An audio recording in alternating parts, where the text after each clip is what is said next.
сабағыңыздан көре аласыз ба? Жақсы, әдемі. Бүгін сыныпта кім жоқ? Бүгін бізде жаңа жоқ. Жақсы, тек Пінжу ғана жоқ, иә? Жақсы, орныңызға отыра беріңіздер. Балалар, бүгінгі біздің сабағымызды бастайық. Бүгін бізде мамырдың 18-і сынып жұмысы. Қазіргі таңда біз сіздермен өте жақсы бір қызықты тақырыпты өтетін боламыз. Ең біріншіден тақырыбымызды сіздерге айтпастан бұрын назарларыңызды экранға бұрсаңыздар. Бізде суреттер сөйлейді әдісі бар, иә? Бұл жерде өздеріңіз көріп тұрғандай 4 суретті біріктіріп, сіздер бүгінгі біздің сабағымыздың тақырыптарын анықтауларыңыз керек. Жақсы ғой, иә? Сізге бірінші суретке назар аударайық. Бірінші суретімізде не көріп тұрсыздар? Жақсы, тоқ, тағы да кімде қажет? Жарық, жақсы. Энергия, жақсы. Келесі суретте не көріп тұрсыздар? Тиын, ақша, жақсы. Бұл қандай сөздермен ассоциация? Мысалы, мына жерде ағылшын тілінің сөзі тұр, иә? Сейф деген сақтау, немесе жинау. Экономить деген қалай балалар қазақша? Үнемдеу. Жақсы. Бізде екі сөз шықты. Электр, үнемдеу, энергия, үнемдеу деген сияқты. Жақсы. Үшінші суретке назар аударсаңыздар, үшінші суретте не көріп тұрсыздар? Табиғат, қоршаған орта, тағы да қандай идеялар? Экология. Жақсы. Ал енді төртінші сурет. Тазалау, тағы да қандай етістіктер естеріңізге түседі? Аялау, немесе сақтау. Ал енді сөзді құрастырып көрейікші. Біздің сөзіміз қалай? Екінші энергияны үнемдеу, сақтау. Қанекей бүгінгі сабағымыздың тақырыбын басып көрейік. Сонда біздің бүгінгі сабағымыздың тақырыбы қандай екен, балалар? Жақсы. Ал енді балалар, әр жыл сайын жалпы Қазақстанда, жалпы мемлекетте қандай бір акция бізде ұйымдастырылады осы жарық үнемдеу бойынша? Мүмкін естігендеріңіз бар шығар, естеріңізге сақтап жүріңіздер. Бізде жер сағаты деген акция әр жыл сайын сәуір айында ұйымдастырылады. Яғни ол жерде не істейді? Адамдардың барлығы бір сағатқа, я дұрыс айтасыз. Электричество отключает. Я, олар электр қуаттарын не істейді? Жақсы, тағы да қандай идеяларыңыз біз? Біз қалай тағы да энергияны үнемдейміз? Жақсы, ол бір ресурсты айтып, яғни біз жарықты үнемдейміз. Тағы да? Суды үнемдеу. Суды үнемдеу. Жақсы, осы туралы айтып кетсеңіз. Суды үнемдеу менің ойымша өте маңызды, себебі әлемде таза су өте аз, және де оны біз аялап сақтау керекпіз. Мысалы, ыдыс жуған кезде құрдамдар ағызып қоймау керек. Ағызып қоймау керек. Жақсы, Алтынбек, сіз не айтасыз? Энергияны үнемдеу және экологияны қорғау бұл екеуі бір-бірімен тығыз байланыста деп ойлаймын. Себебі энергияны біз күннен, желден және судан Дұрыс аламыз. айтасыз. Ал экология соларға байланысты және екеуінің арасындағы тығыз байланысты жақсы ұстасақ, әлемде барлығы дұрыс болады деп ойлаймын. Жақсы, керемет, өте керемет ой. Тағы да қосатындарыңыз бар ма осы энергияны тағы да қалайша біз үнемдей аламыз? Дұрыс айтасыз, бізде 3 ресурс бар, иә? Біз энергияны 3 ресурстан аламыз. Айылым, сіз не айтасыз? Мен де су туралы айтып кетсем, бізде Еуропа елдерінде қазір сондай әдіс бар. Яғни таңертең және кешке адамдар жуынған кезде бір адам бір кесе суды жұмсау керек. Сондай мөлшерде ғана. Жуынған кезде, яғни бір суды аламыз. Бізде мысалы күнделікті өмірде қалай жасаймыз? Таңертең тісімізді бейбарақат суды не істеп қоямыз? Ағызып қойып, келгенше жуамыз. Ал Европада олар бір стаканды алып, суға үнемдеп, солай тістерін шайып, беттерін жайып, солайша олар не істейді екен? Су энергиясын үнемдейді екен. Жақсы, рахмет балалар ойларыңызға. Келесі, ал енді сіздер білесіздер, бүгінгі біздің сабағымыздың мақсаты бар. Осы сабағымыздың мақсатын оқып кетсек, Айбар, бірінші сабағымыздың мақсаты қандай екен? Энергияны үнемдеу маңызын түсіну, экологияны қорғауға деген жауапкершілік қалыптастыру. Жақсы, келесі, Даяна екінші сабақ мақсатын оқып жіберсеңіз. Қауіпсіздік ережелерімен танысып, сенім телефондарымен жедел қызмет нөмірлерін дұрыс қолданып үйрену. Жақсы, керемет. Рахмет. Бүгінгі сабақ мақсаты сіздерге түсінікті ғой, иә? Ең біріншіден біз экологияны қорғауға деген әрбір адамның жауапкершілігін түсіну. Сонымен қатар мен сіздерге әр сынып сағат сайын қауіпсіздік сабақтарын өтеймін. Ал бүгінгі біздің қауіпсіздік сабақтары нелеріне байланысты екен балалар? Жедел қызмет нөмірлері және сенім. Яғни ол қандай телефондар? 101. Ол туралы әлі де сабағымызда өтеміз, әрі қарай сабағымызды жалғастырайық. Сіздер білесіздер, әрбір сабақтың басында бізде психологиялық ахуал қалыптастырамыз. Сіздер аффирмация деген сөзді естідіңіздер?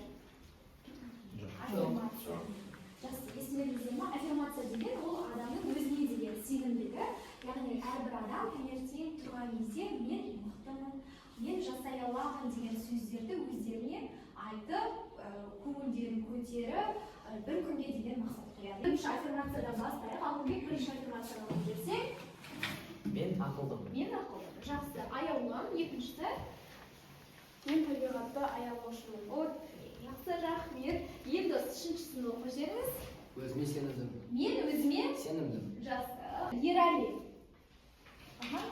Мен тек позитивті ойлаймын. Мен тек позитивті ойлаймын. Жақсы. Келесі әдемі. Мен ең мықтымын. Мен ең мықтымын. Бұндай сөздерді балалар былай айтқанда нақты түрде айту керек. Я мен ең мықтымын деген сияқты. Жақсы, Олжас, келесісі көріп тұр ма сізге? Мен ешқашан бермеймін. Мен ешқашан бермеймін. Досжан, келесі. Мен ең жауаптымын. Мен ең жауаптымын. Даяна. Мен қауіпсіздікті сақтаушымын. Мен қауіпсіздікті сақтаушымын. Жақсы. Алижан. Мен жасыл өмірді таңдаушымын. Мен жасыл өмірді таңдаушымын. Және соңғы сөзді барлығымыз бірге дауыстап оқысақ, қанекей. 1, 2, 3.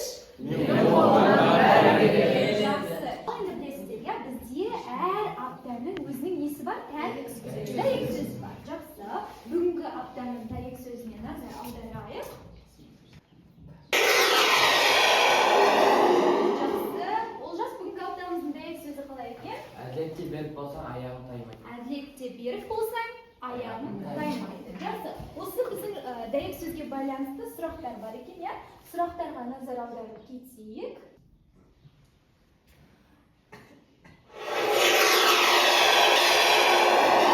Ал енді бірінші сұраққа назар аударсақ, Алижан, бірінші сұрақты оқыңызшы.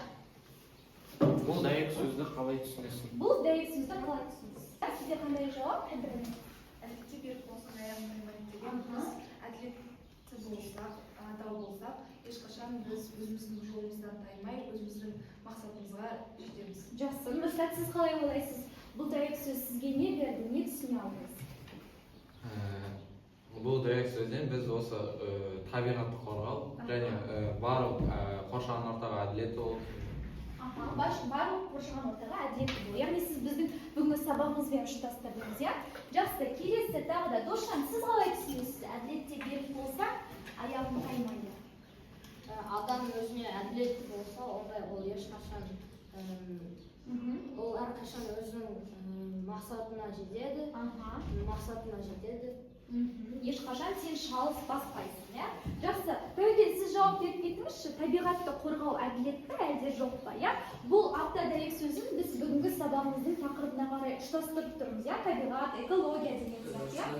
Табиғатты қорғау әділетті, иә, ол әділетті, өйткені біз өмір сүріп жеткен табиғатты қорғап жүру керек, даланы сыпырып, мусорды қоқысқа салып жүру керек. Ол әділетті деп ойлаймын. Жақсы. Келесі.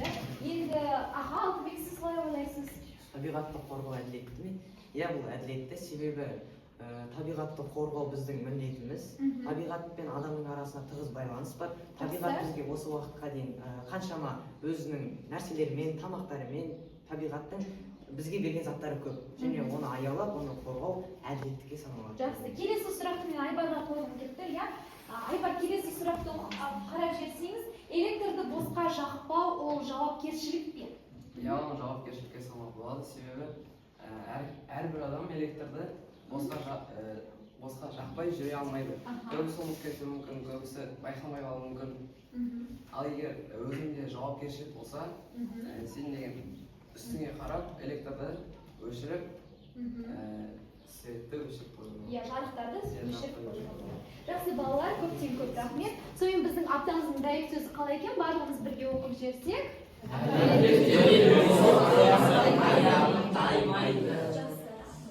Жақсы балалар, енді бүгінгі біздің сабағымыздың тақырыбын ары қарай жалғастырып кетейік. Сіздер өздеріңіздің тақырыпқа былай айтқан кезде шыңдалып келе жатқандарыңыз түсініп келгендіктен мен сіздерге бір ерекше тапсырмалар әзірледім. Қазір менің қолымда көріп тұрғаныңыздай VR очкилер бар, иә? Бұл VR очкиді біз басқа сабақтарымызда да қолданып көрдік. Мен сіздердің WhatsApp чаттарыңызға сілтеме жібердім. Сол арқылы бүгінгі сабағымыздың тақырыбына байланысты видеоларды көріп, мен берілген қағаздағы тексттерді орындайсыздар. Жақсы ма? Ал енді сіздердің бүгінгі тапсырмаларыңыз қандай? Ең бірінші тапсырманы қарайық. Сіздер ең бірінші VR көзілдірігі арқылы не істейсіздер балалар? Видеоны көресіздер. Жақсы. Екінші тапсырмаларыңыз қандай екен айолым?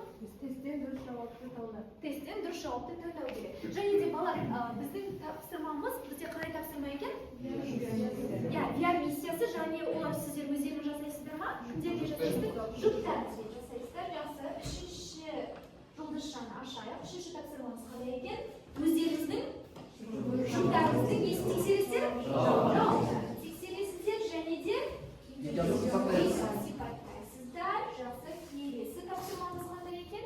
Және де сұраққа жауап бересіздер. Сіздерге берілетін 5 минут. Қазір мен сіздерге осы VR көзілдіріктерін таратып беремін.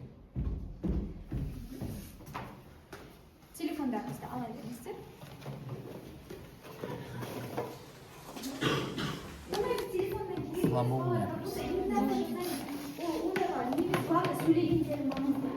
Ой.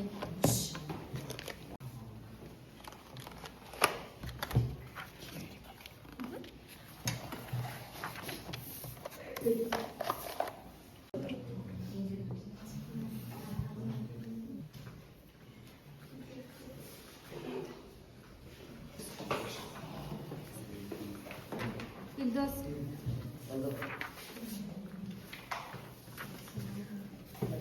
Жақсы балалар, бүгінгі көрген видеолар сіздерге түсінікті болды ма? Экологияның қалай үнемдеу екендігін, энергия ресурстарын көре алдыңыздар ма? Жақсы. Ал енді осы текст бойынша мен сіздерге сұрақтар дайындалып келген.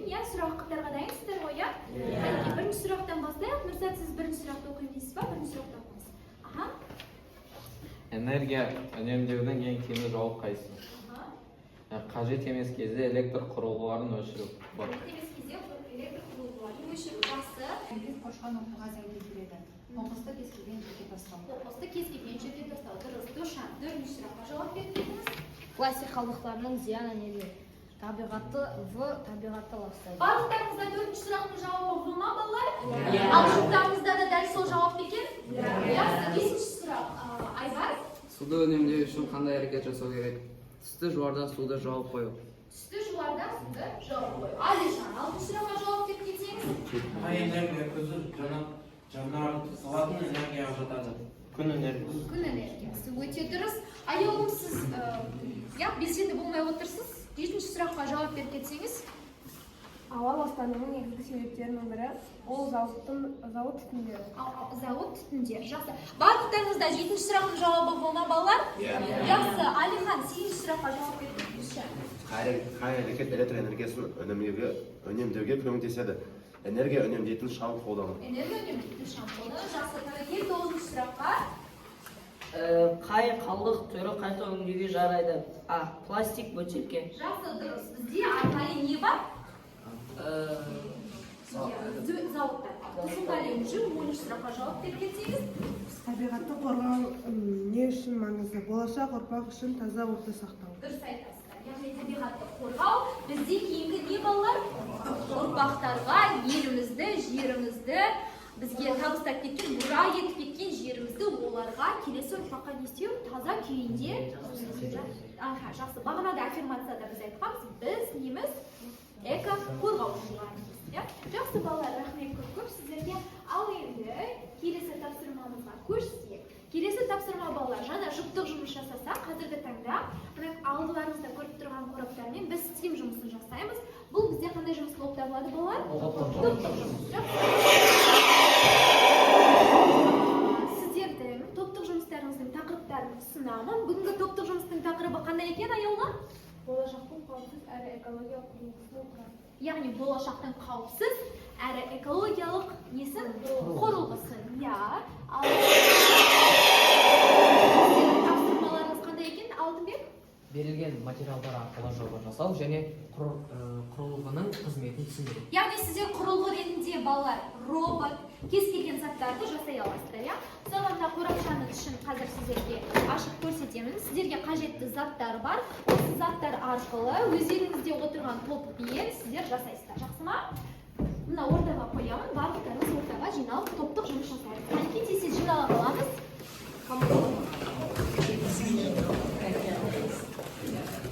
Мына жерге қарай жиналамыз, олар.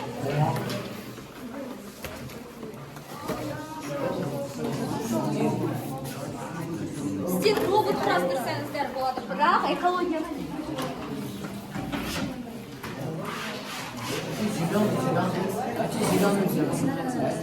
экологияны сақтайды және оны міндетті түрде несіне алады. Яғни сіздер мысалы өз қалаларыңызды қалай эко-қала ретінде жасайды. Қалай экологияны сақтауға сіздер өз үлестеріңізді қосады. Немесе осы заттармен жасайды. Сіздерге несіне сіздерге тапсырма түсінді ма? Яғни құрылғы және оның несін жасауларыңыз керек. Қандай мақсатта жұмыс яғни эко-қаланы ұйымдастырсаңыздар. Берілген заттар сіздерге сізге тапсырма түсінді ма? Жақсы, сіздер опыт немесе қандай да бір заттарды тапсырасыздар және оның міндетті түрде несін айтуларыңыз керек? Қызметі. Әр топ мүшесі бұл жақта сөйлеп өз ойын білдіріп жүр. Аяқтап болса, қанке топ бойынша қорғауды бастайық. Бірінші топта Даянаның тобы шығып, өз жобаларыңызды қорғап, мына жерге алдыларға, балаларға да көрсетсеңіздер, қандай құрылғы жасадыңыздар, мақсаттар тезірек, иә? Оның бірінші қызметі, яғни осы жер арқылы оған қоқыс түссе, осы көк трубка арқылы ол оны өңдейтін болады. Жақсы, тағы да? Және де бұл құрылғы осындай антенна арқылы қоқысты тауып, өз ретімен қоқысты жинайды. Жақсы. Бұл робот елесі басқа кәдімгі шаңшылғыштарға қарағанда аса энергия жұмсайды. Жақсы, өте керемет. Бұл қоқыс астынан тұрғанда үстіне бүкіл қоқыс жиналады да оның бәрі өңделеді. Жақсы, және соңғысы? Қолдары мусор жинау үшін Қоқыс жинау үшін, иә? жинау үшін арналған болатын. Жақсы. Жақсы, бұл қолдарын сіздер қоқыс жинауға және де жасанды интеллект арқылы олар жақсы. Бұл сіздердің құрылғыларыңыз біздің Қонаев қаласында жұмыс істей алады ма?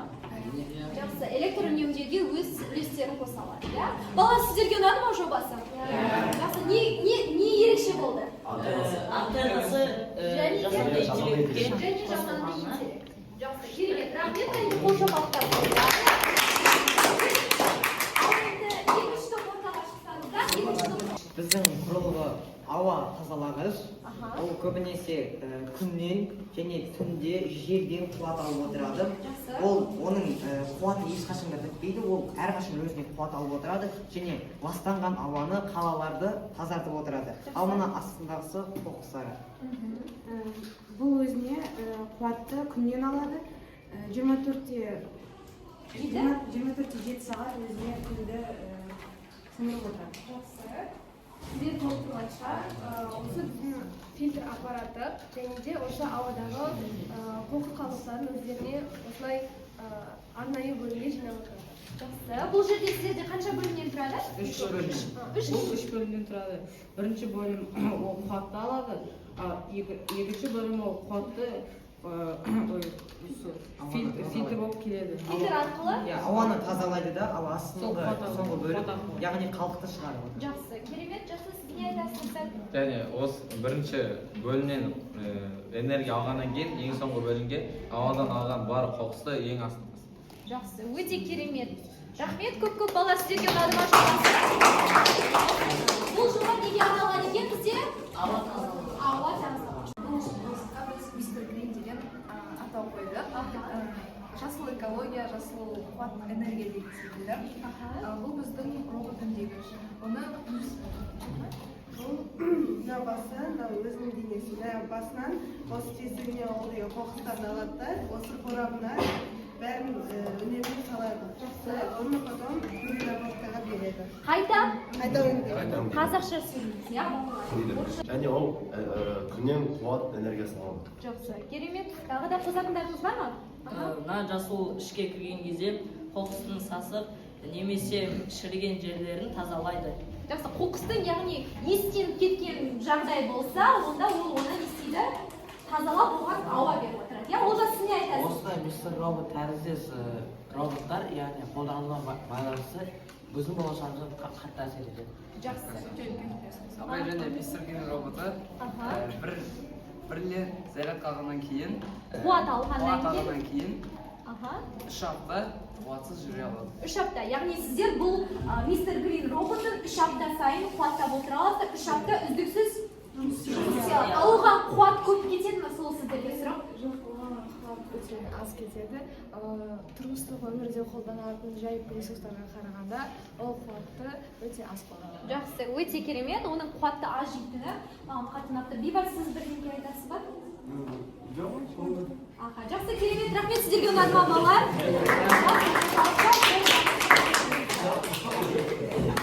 Балалар, біз бүгінгі маңызды тақырыбымызды аяқтадық. Енді қауіпсіздік сабағына көшсек. Алдарыңызда не көріп тұрсыздар сіздер, балалар? Бағана сабақтың басында айтып кеткендей, бүгінгі сабағымыздың мақсаты төтенше қызметтердің номерларын не істеу? Жатқа білу. Мүмкін оны сіздер бастауыш сыныптарда үйренген шығарсыздар. Ал енді есіңізге түсіріп жіберейікші. 101 деген қандай номер екен? Өрт сөндіру қызметі. Келесі номерге назар аударайық. 102 ол бізде полиция. Қызметкер үшіншісі жедел жәрдем және де соңғысы балалар. Бізде қазір газды қолданамыз. Сіздер мүмкін 101, 102, 103 деген осы 3 номерді жатқа білсеңіздер, статистикаға жүйенсек, көптеген тұрғындардың көбісі осы газ апаттық қызметтік номерді білмейді екен. Естеріңізге сақтаңыздар. Егер де қандай да бір жерлерде газдың иісі қатты шығып жатқан жағдайда, сіздер, яғни полиция, жедел жәрдемнің орнына хабарласудың орнына 104 номерді хабарласаңыздар, ол газды еститін, газ апатта жұмыс істейтін арнайы адамдар келіп өздерінің жұмыстарын атқарады. Және де келесі бізде 112, ол не балалар? Жақсы, осы нөмерді де көп балалар білмейді екен. Жедел құтқару қызметі, яғни мысалы мынандай жағдайлар болады, иә? Үйлеріңізде кішкентай сәби болып, мамаларыңыз, аналарыңыз дүкенге шығып кеткен жағдайда, ол бала мысалы байқамай есікті жауып алуы мүмкін, немесе балконға шығып кетуі мүмкін. Сондай жағдайда сіздер полицияға емес, яғни жедел құтқару қызметіне хабарласасыздар да, арнайы адамдар келіп, есікті ашып, бұзып, осылай өздерінің көмектерін көрсетіп алады. Соны есімізге сақтадық па балалар? 101 деген қандай номер екен? Қандай жағдайда хабарласамыз? 102 номері бізде? Полиция. Жақсы, 103 Даяна бізде? Жедел жәрдем. 104 дегенде қандай жағдайда қызметкерлерде және соңғысы бізде? Яғни қандай да бір жағдай, мысалға мысықтың ағашқа шығып кетуі, немесе кішкентай балалармен әртүрлі жағдайда осы номерге хабарласасыздар. Сонымен бүгінгі сенің телефондар түсінікті ғой, иә балалар? Жақсы, ал енді сабағымызды қорытындылайық. Балалар, қазіргі таңда біз бүгінгі сабағымызға қорытынды береміз. Егер де бүгінгі біздің сабақты түсінсеңіздер, мұнда келіп жасылды басасыздар. Сұрақтарыңыз болса сарыны, ал сабақты түсінбесеңіздер қызыл нені басасыздар. Аяғым алдыға шығып, өзіңізге бүгінгі термоляцияңызды беріңіздеріңіз.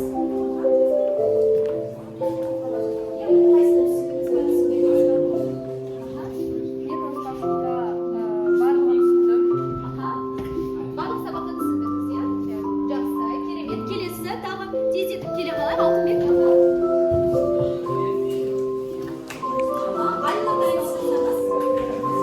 Сөз айтып, иә? Мен бұл сабақта барлығын түсіндім, энергияны үнемдеу және экологияға құтқару. Жақсы, керемет, рахмет. Тағы да Алина. Тездетейік. Сөз айтып кетсеңіз, иә? Мен бұл сабақты түсіндім және де көптеген заттарды үйрендім. Қандай заттарды үйрендіңіз? Энергияны күн арқылы алуға.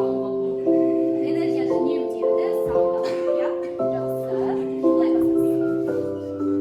Былай жауап көтересіз. Қашан кетіп өзіңіздің кері байланысыңызды беріп кетсеңіз.